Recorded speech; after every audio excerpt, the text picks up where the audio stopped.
السلام عليكم ورحمة الله.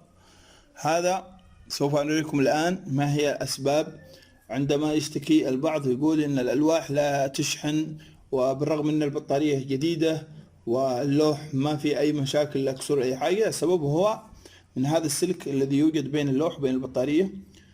شوفوا خلاص أصبح غير صالح. شوف كيف أسود ده.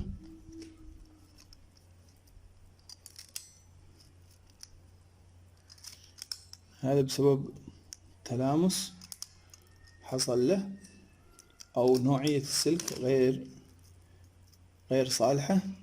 خلاص هذا السلك أصبح غير صالح، أسود خلاص ما عاد يوصل شيء.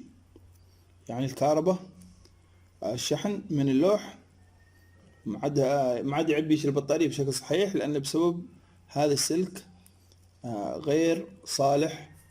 وسوف نقوم بتغييره بسلك آخر ونوعية أفضل من هذا. والسلام عليكم ورحمة الله وبركاته.